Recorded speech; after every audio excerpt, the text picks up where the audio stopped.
Hi everyone, this is Heather Lawton from the Flourish.Academy. This is episode 380, and there was a question that was just posted in the FA community group, which you should be a part of. I'm going to read it to you now. I thought it was so good that I would answer it via live video.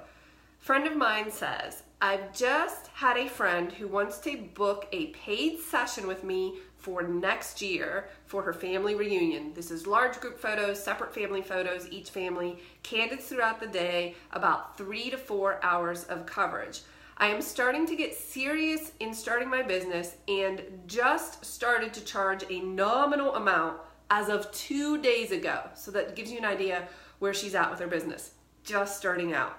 Anyone have suggestions on how to price myself 10 months into the future? Also, I'm considering the factor that it is 4th of July weekend. Any advice? This is a great question because that can be really difficult to do when you're not sure where your skill set will be, your experience, and what you want to be shooting a year out. This is such a wise question to ask. And I know that because I didn't ask this question. And when I started out in weddings and I was charging $500 and then $1,000, I was booking weddings 12 to 18 months in advance, not taking into account that I would be a different and better photographer a year or a year and a half from that point. I really wish I had considered this. So this is a great topic for those of you who are just starting out and getting more serious about your business. There's a couple of things to consider. Number one, do you want to book something of that nature that far in advance? Personally, I do not.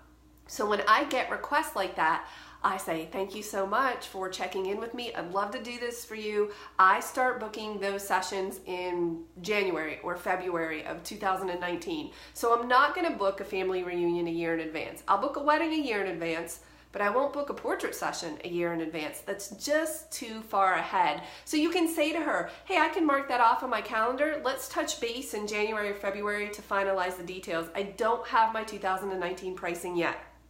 And then you end the conversation.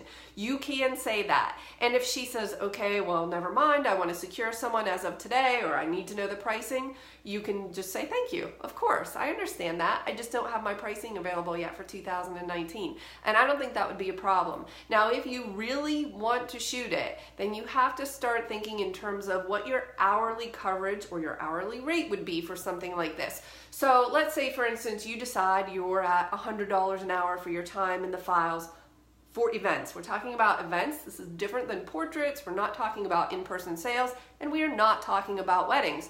So if you say $100 an hour and you want to charge $400 on July 4th weekend, then go for it.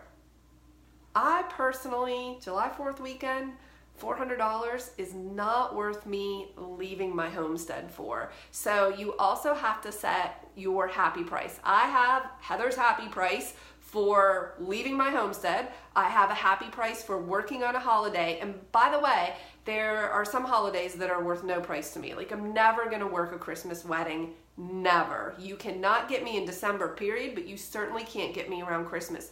It's just too sacred a time for me with my family. I'm not going to do. Okay, I say that so definitively, but the truth is, if somebody came to me and said, well, I'll pay you $15,000 to shoot my wedding. All right, okay, right.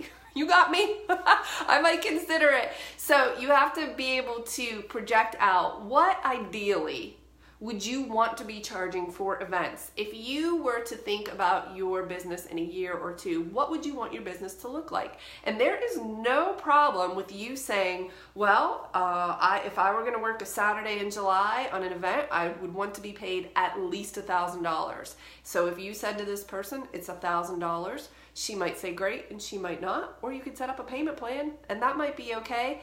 This largely comes down to how you want to run your business. I say this all the time. There is no such thing as a right or wrong answer here. It's just a different choice. My personal opinion when starting out is that I would not recommend booking a gig like this so far in advance. I would simply say to your friend or to a client, thank you so much for your inquiry. Let's touch base in January when I release my 2019 event pricing. This is different for a wedding photographer because we're always booking a year to 18 months in advance. I mean, a lot of times. That's different. This is an event. So for an event, You can think of your hourly coverage, you can think of, your day rate. Maybe you just have a day rate that you want to charge.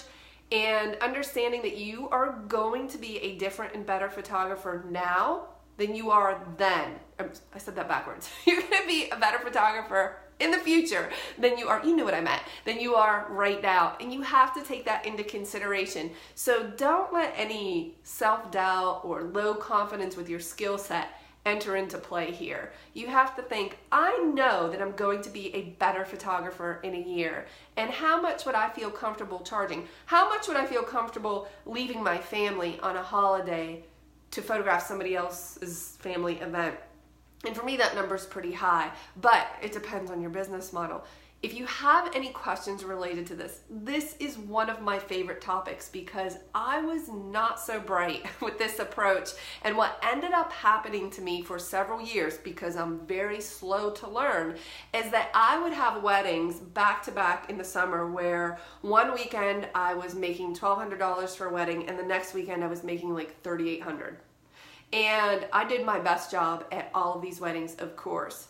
But there's something in your mind that says, why did I do this? When I am making almost $4,000 here and $1,200 over here, why did I set that up like that? I did not factor in the thought that I would be a better photographer. It just never occurred to me. I don't know why. I just thought, okay, here's what my rates are now. I'm going to put them out there and people are going to hire me. I never thought, well, I'm probably going to have more experience and be a better photographer by then. I may even have upgraded my gear. Now, in the case of the person who is asking this question, she is already an excellent photographer and probably should have started her business months ago. So the fact that she just started it now, to me, is irrelevant. She is a competent, capable photographer, and hope that when she sees this video, she values her time and her family and assigns it an appropriate price. I'll see you in the next video.